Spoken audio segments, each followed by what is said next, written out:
But what is that union with God?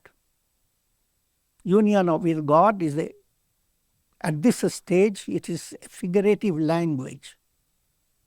Union with God is disunion from pain.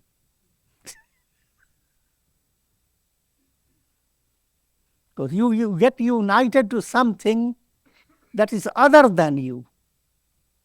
God is your own reality. If the reflected sun becomes united with the sun, it's only a linguistic expression. Because what's there to be united with? It is always the sun.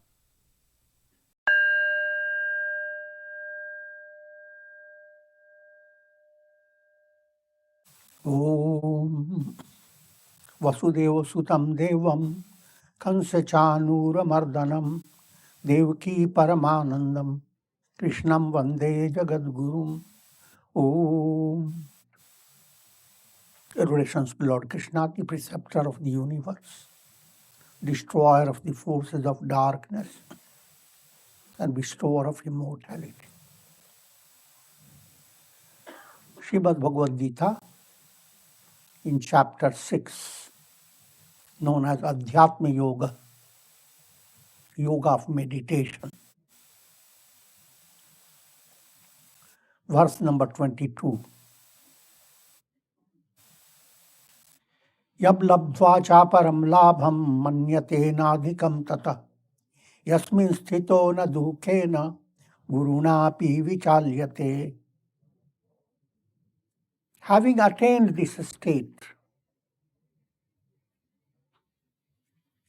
these are ascending heights of meditation and Samadhi. And here the verse is referring to the goal to be realized. And that's what he meant by having attained this state. He realizes that there is nothing greater than it. All human attainments, they are succeeded by some other attainment. Every attainment, it may feel that this is the greatest. But wait. And you find there is something else you have to work for. But having attained this state, there is nothing more to be attained. Because there is nothing greater than it. To give you a simple way to understand.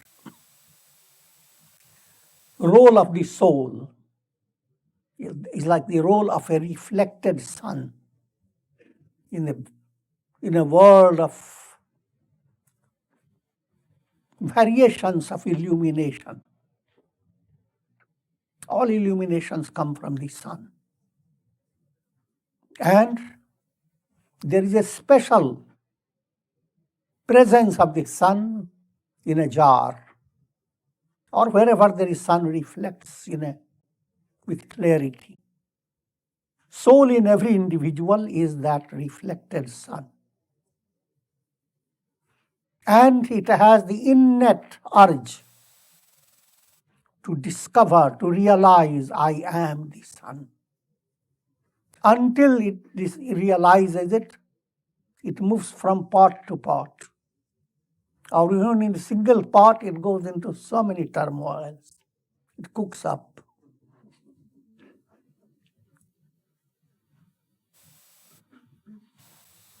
So while you move from part to part, there is always an illusion. How wonderful.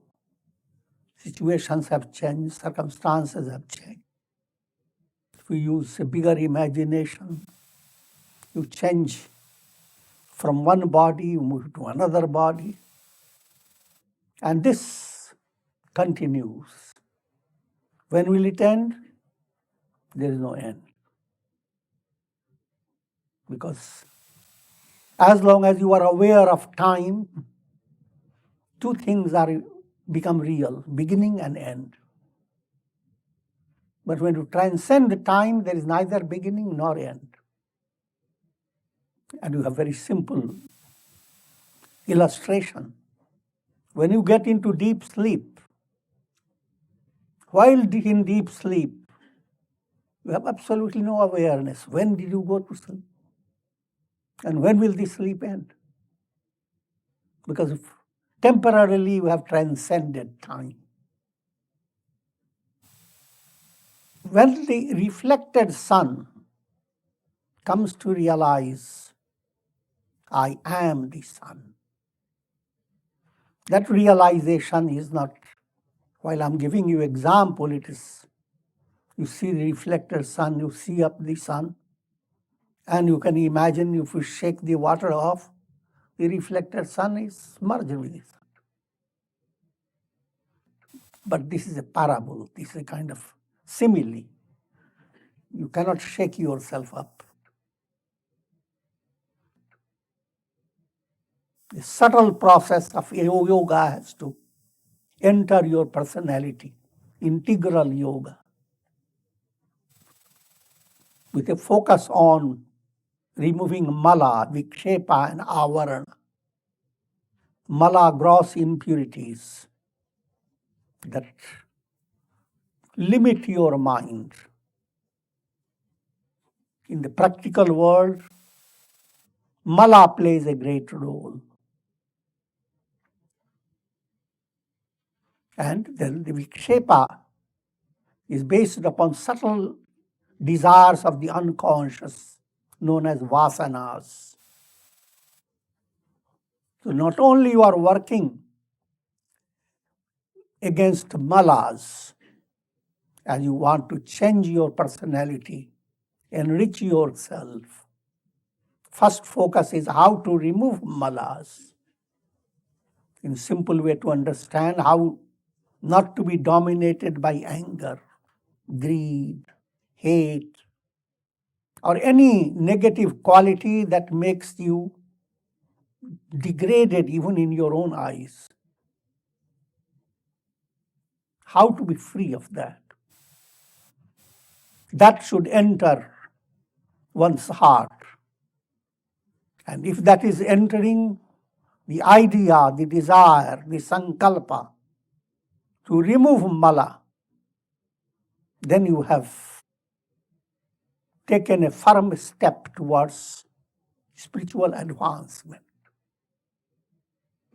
But if mala is not being targeted, you are wandering in the name of religion. The mind is just going on, working with, where can I have a darshan of God? Where can I have psychic power? Where can I find things that I desire so quickly? But all that seems wonderful to the masses, things to attain. But very simple thing, how can I be free of anger?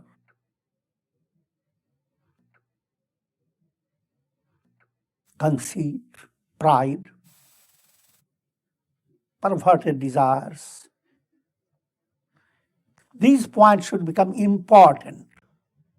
But the vast majority of the people, they come to the mind, people have that some understanding, but they do not grip their imagination. But if you are becoming profoundly involved in spirituality, that becomes your focus. And developing any virtue and seeing yourself how you become enriched. A whole load of stress moves away when a virtue has been developed. Instead of being with angry-minded, always looking for revenge, always trying to find error in others. All these become a big load on human mind. Human mind is like a donkey carrying a big load. Trahiba. Free me of this load. What I'm leading you to understand is a very simple point. But this transition from living a life of distraction to a focused life where you go after your malas and get rid of them. You get rid of them with a plan of integral yoga. And success in sadhana lies in how much you have removed those impurities, how much have you sublimated your negative qualities. And the question, when will I see God? Every virtue that you have attained, you have come closer to God. Virtuous quality is like a perfume coming from God. Once you have started smelling Him, you know He's close by.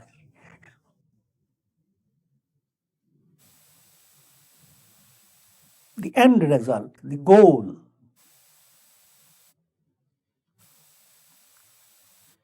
when your subtle desires, not only you have become consciously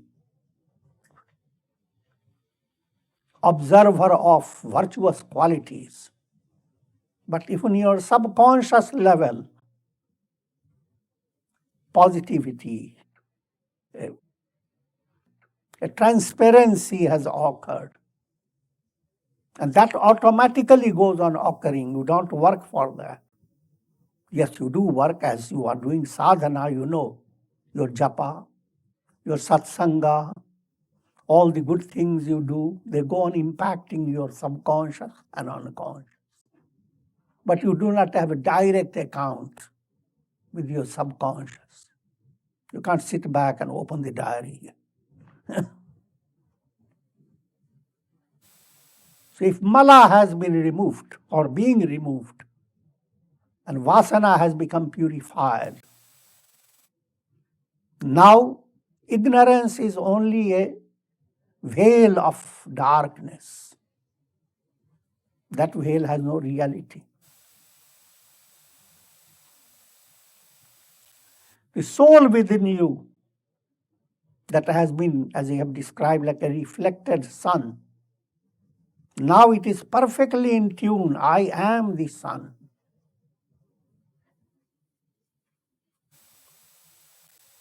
The knowledge I am the sun is not dependent upon the pot to break or the water to be spilled out of the jar. It is not dependent upon. That's in the state of enlightenment. No sadhana is needed. It's called Sahaja Samadhi. But when you are not enlightened, you need a good pot. You need a purity of water. You need the water to be steady, not shaking. All these are needed. Only for you to become in tune, to have the revelation, I am the sun. I am the sun is not created. It is not something that you are attaining in the world of time and space. It is just discovering your reality. Once that reality has been discovered, that state is called Sahaja Samadhi. In everyday life, certain states come and go. You go to sleep, but you can't stay in sleep. You dream, but you get out of your dream. In sleep and in dream, you can't accomplish anything in the form of Purushartha. Likewise, When you practice meditation, you are doing an effort. But when you enter into Samadhi, it is another type of sleep. Here again, you don't do anything. You are recharged, you are enriched. But you will get out of the Samadhi, you will not stay in it all the time. Your attainment, therefore, is focused on in your day-to-day life.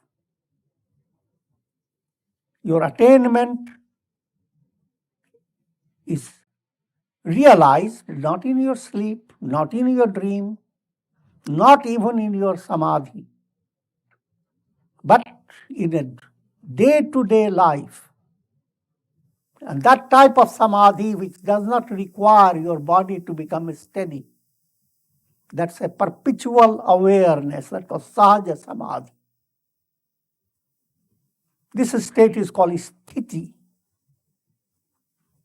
Other states, like in meditation, in Samadhi,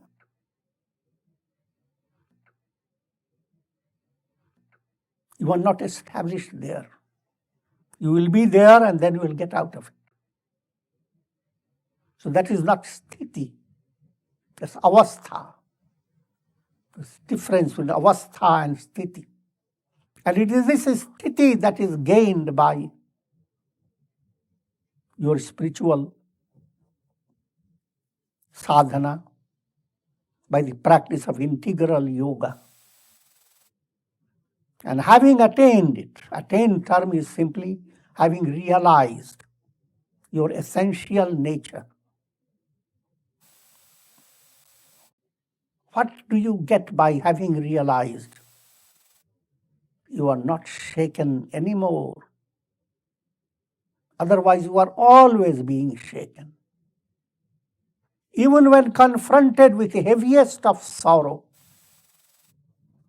the term sorrow I have explained to you, the three types of miseries: subjective, objective, miseries coming from your body and mind, lots of it. Objective miseries coming from outside, from your family, friends, creation around you, animals, birds, all outside. And act of God, sudden hurricanes and blizzards and things of that nature. And also,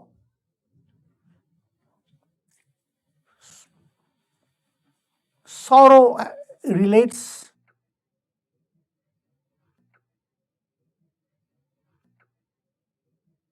to subtler experiences.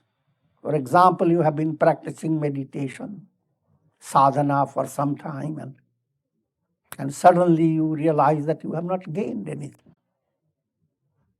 Again, you are misinterpreting yourself. Sadhana is never wasted. But at ego's level, you cannot judge yourself. Even in relation to physical problems, a patient cannot judge himself. I am very healthy. I will get out of the hospital tomorrow. But he has to be examined and observed by proper channel, proper authority. In the same way, led by ego, an aspirant develops grief that I have been doing this and I have not attained liberation.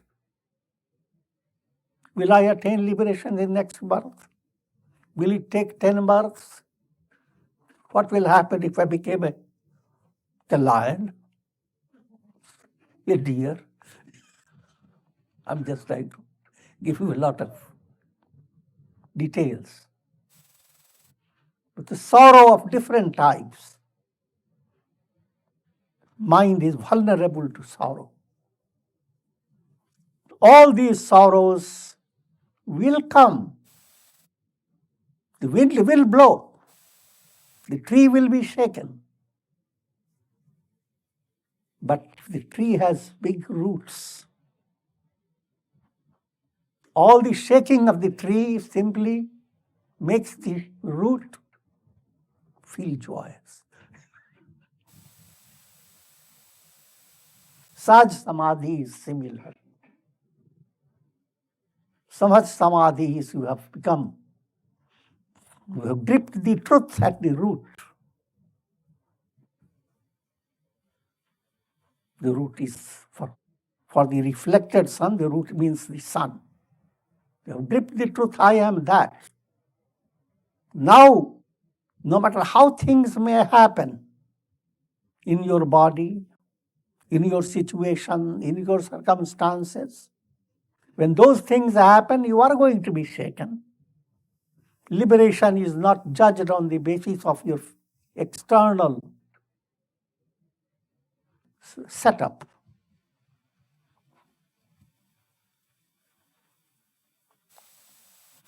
But though appearing to be shaken, and to a certain extent being involved in being shaken, and yet to an enlightened one, at the root level, nothing is going wrong. It's all nourishing, sugandhim pushti vardhanam.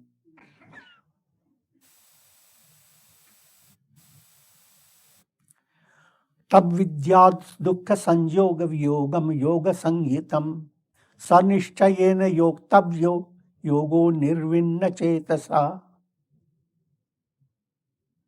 That state is known as yoga, wherein there is total disconnection from pain. This yoga should be practiced with firmness and with an unswerving chitta. Chitta is mind, total mind.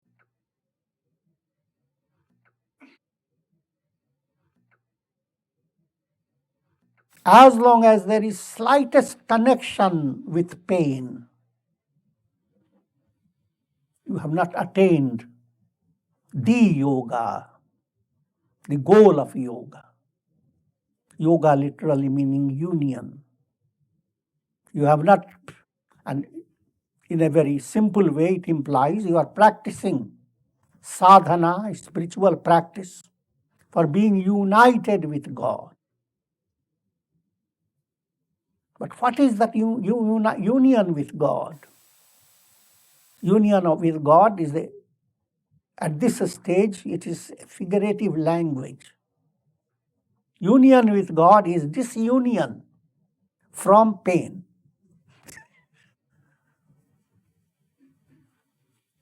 Because you get united to something that is other than you. God is your own reality. If the reflected sun becomes united with the sun, it's only a linguistic expression. Because what's there to be united with? It is always the sun. All that it has to do to become disunited from the jar, from the water, from all details. You need to become disunited from your body, from your mind, your senses, from the world you are depending upon, the world of time and space. How can you become disunited? By realizing all this doesn't exist, it's an illusion. In order to wake up, you have to become disunited from your entire dream. How can you become disunited? By waking up. Once you wake up, even things that you have been handling in your dream so fondly, your hands are there, but things are not there anymore. You are not united with even the needle point of land from your dream.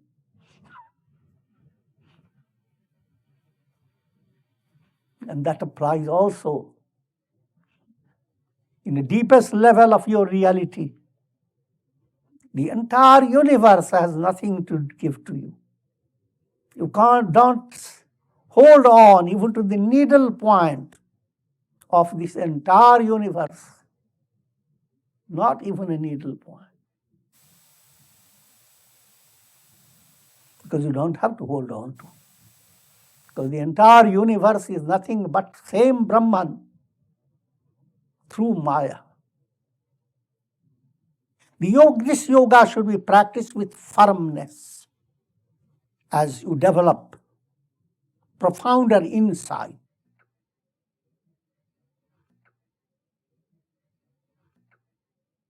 Your mind develops the ability not to be shaken by sorrowful situations. When you are dealing with a rose bush, reaching out to a flower, and you are stung by the thorns. Each time you get stung by the thorn or pricked by the thorn, remember, the rose is close by.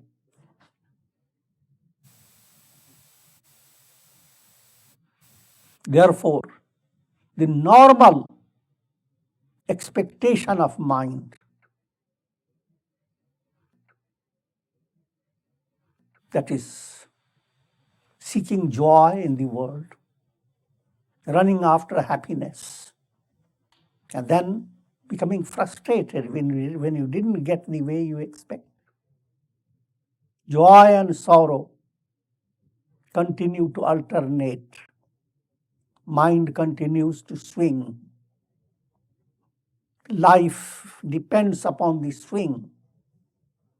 And the swing takes the nourishment from your life.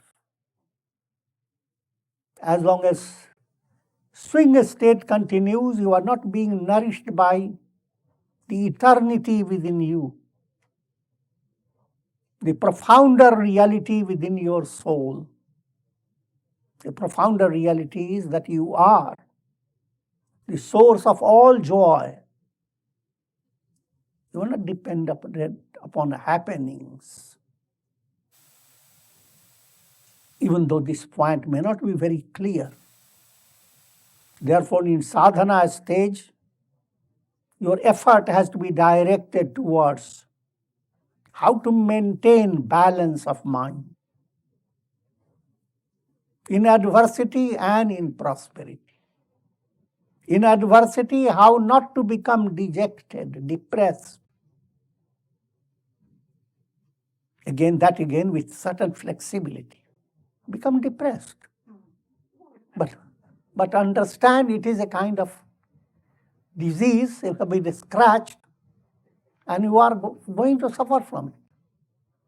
But it is not going to take away your life. So as serenity begins to develop, you are on the royal road to liberation. In 24th and 25th verse, Sankalpa prabhavan kamans tyaktva sarvana sheshata manasayvendriya gramam viniyamya samantata shanai shanairuparamid buddhya Dhriti grihitaya atmasanstam manah kritva nakinchidapi chintayet. These two verses are linked together, continuous. A yogi should renounce all desires that are born of egoistic will. That means sakamya, ego-based desires. When we speak about ego, you must realize there are three types of ego. Sattvic ego, Rajasic ego, Tamasic ego. Whenever people hear about renounce all desires, it confuses the mind. And even if the mind says, anyone who says, I have renounced all desires, it becomes just a hypocrisy.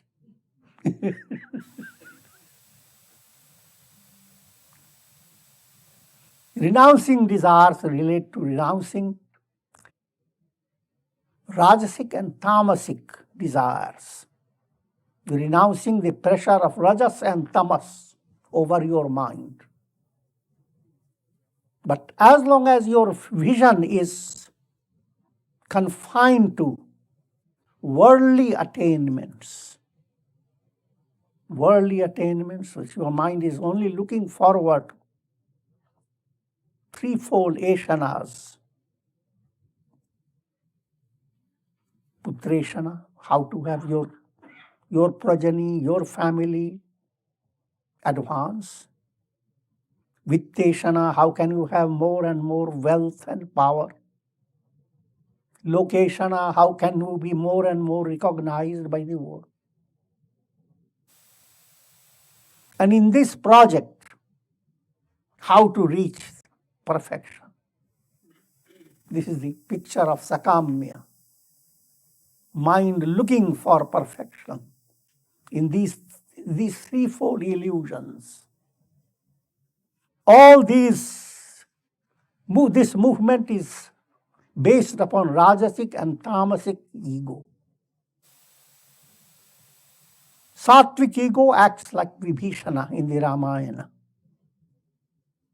Even Sattvic ego, when it is subservient to Rajas and Tamas, then Sattvic ego becomes a source of big trouble. That also is a profound psychology behind. I always give you a simple illustration. You go for a certain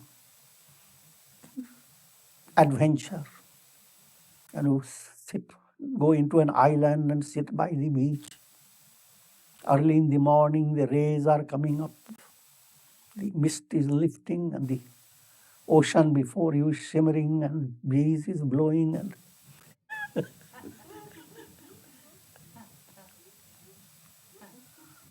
sattva enters your mind. The moment sattva has entered, you feel happy. Then you say to yourself, I was never happy like this. When my son was born, I was not that happy.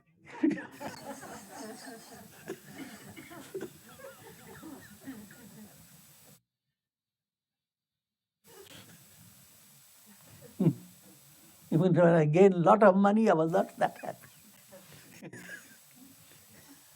And this happiness, while you are enjoying the happiness, now rajas comes in and goes on giving you the arguments now. You became happy because you had money. You bought a ticket. You have come to this place. And here is happiness. Go into a bank, borrow some money, buy a property,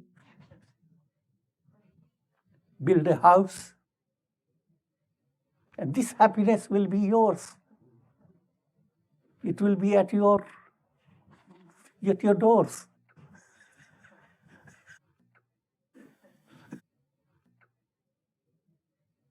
And if you fall a trap to all this, you are going into very big misery.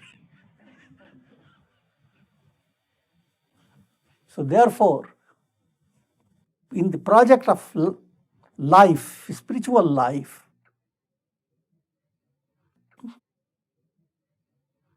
little sattva makes you do good deeds. But when you become proud that I have done these good deeds, your sattva becomes subservient to rajas and tamas. But when you develop a kind of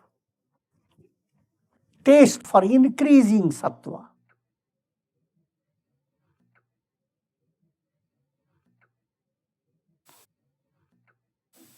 you are not drawn by the pull of rajas and tamas. This is beautifully done in the Ramayana. When Vibhishana becomes highly purified, there comes a time when Ravana, his brother, kicks him. Even sattva has to be, in order to be strong, it has to be kicked by rajas and tamas. And once kicked, now sattva has a broader view for you, directs your attention to Rama.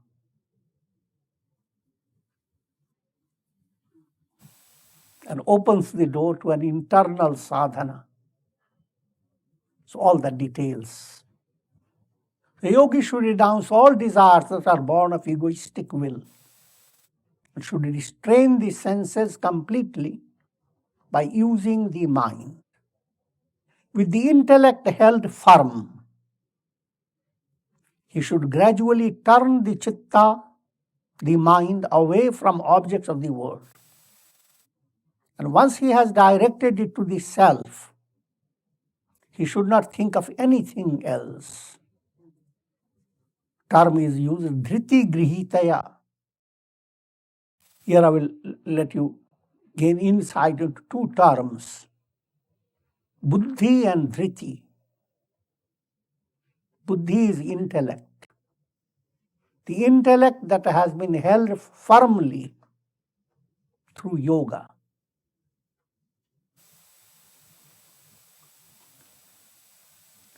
Later in the Gita, an expanded explanation is given. Your intellect is of three types, Sattvic, Rajasic, Tamasic. Sattvic intellect is that which sees the difference between pravritti and nivritti. Pravritti means course of movement that will give you a lot of prosperity, fame, glory, but keeps you bonded to the world. Nivritti, that will lead you to liberation. Shreya and Preya. Shreya moving to Narayana. Preya moving to Narayani Sena. God on one side and countless temptations on the other side. Buddhi that develops subtlety, keenness, chooses that path of attaining liberation. That becomes your internal taste of your intellect. Another point, an intellect that shows the difference between karya and akarya, what should be done and what shouldn't be done. Day by day, choice comes before your mind. If you are allowing yourself to be nourished by satsanga and prayer and japa, your conscience guides you to what is good for you. Otherwise, you are led to what is not good, what you shouldn't do. Facing any challenging situation, just to give you a kind of a gross illustration, you see fire somewhere in the corner of a house, it is just coming up.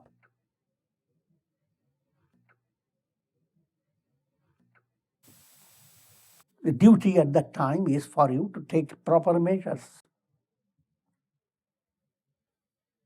Use your information or all your intelligence to bring help to remove that. But on the other hand, you lose your patience and start banging on your head. My house is on fire, my house is on fire.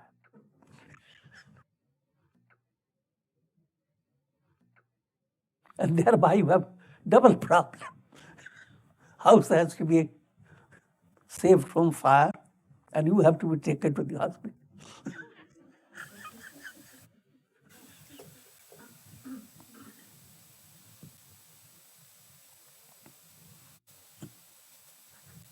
So, Buddhi that's not keen doesn't give you that discrimination between what should be done and what shouldn't be done. Similarly, bhaya and abhaya, whether a certain movement is fearless or you have to be hesitate. Don't jump into the river or a lake where there is a crocodile waiting for you.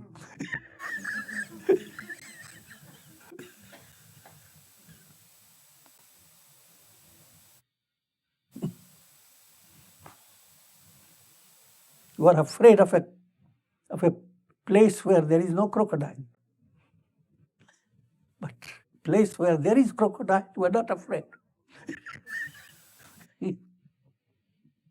That means you don't know the discrimination between what should you be really afraid of and where you should show your heroic nature. That type of buddhi is called Sattvic buddhi, that understands the difference between pravritti and nivritti, karya and akarya, duty to be done and duty not to be done, fear and fearlessness,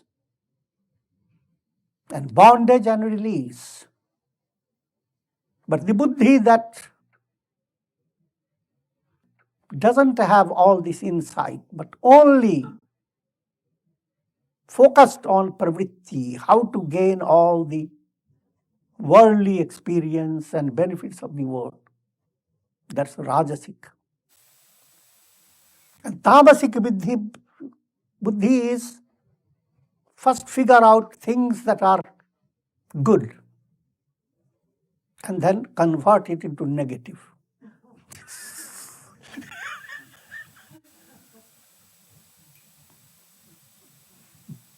Oppose all that is good and courteous, and do everything that is totally different, demoniac. So this is about buddhi. Having developed, focus your mind on purifying your intellect. Another point you have to understand, certain patience is needed while you work upon your buddhi.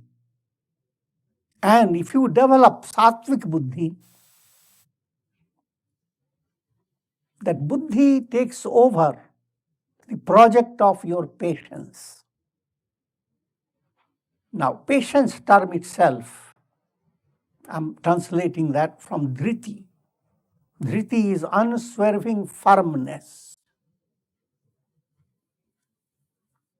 Sattvic Dhriti is that unswerving firmness by which the mind, pranas and senses are restrained. And to give you more understanding of this word, Dhriti.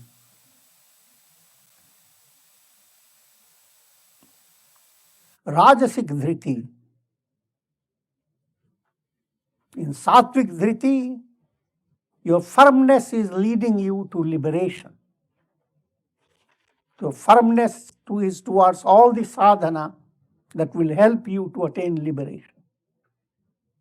In Rajasic Dhriti, your firmness will be towards dharma, artha and kama, but not moksha. Dharma is ethical value, artha material value, kama desires, vital value. Human life flows on towards these. Everyone has some type of ethical value and so forth. But moksha is not in that formula. If you have sattvic dhriti, you have all the purusharthas in order. Tamasic dhriti, on the other hand, the firmness by which one does not abandon swapna, dream. Take it literally, take it figuratively.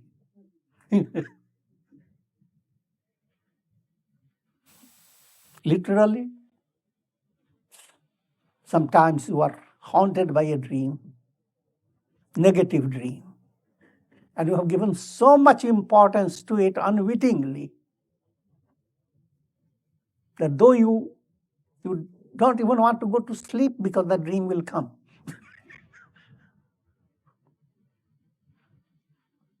But again and again you get into it.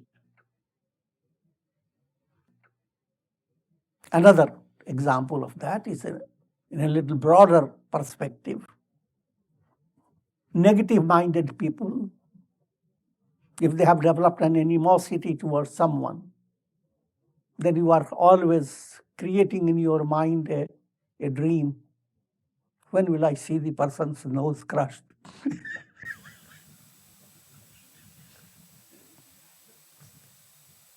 Take it literally. You are expecting the enemy to go through some trouble. That's your dream.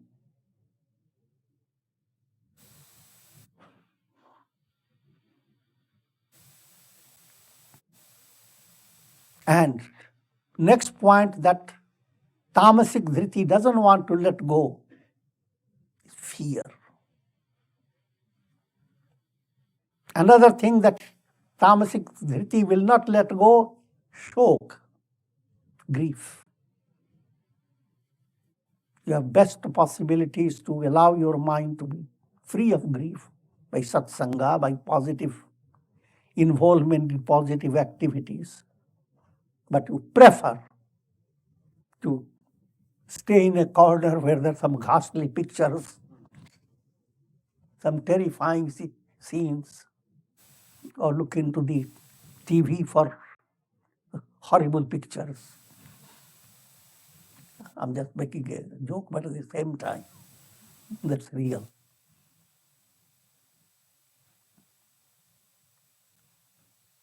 One sticks to one's grief.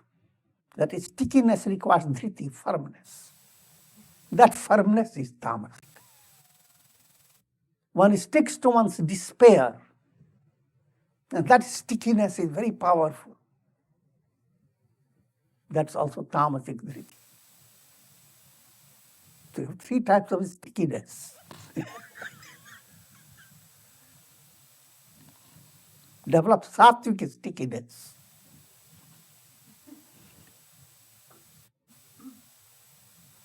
Sattvic stickiness and a sattvic intellect. The intellect, with the help of this stickiness,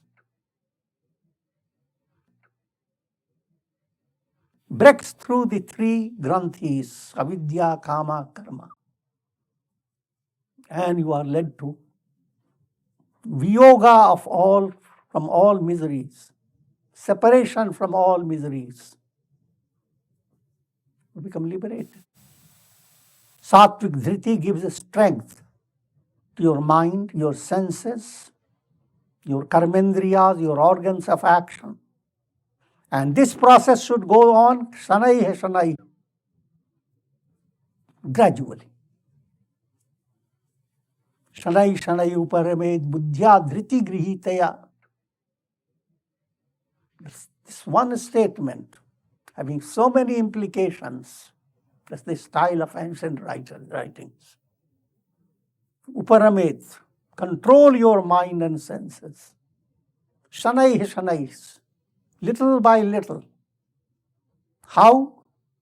With a sattvic buddhi that blended with sattvic dhriti, firmness. Atma sanstham manah kritva. And that process continues until mind has become fully absorbed in Atma. When Chitta becomes filled with enlightenment. See, Chitta and the soul. Chitta is like a mirror. And if the mirror has some obstruction, impurity, The soul doesn't see itself clearly. But when you have gone through the practice of yoga in such a way that Chitta has gained its transparency, now therefore, when you look through the Chitta, you don't see yourself as a conditioned personality. You see yourself as the Absolute. You see your real face, the face that you don't want to efface. All other faces you want to efface.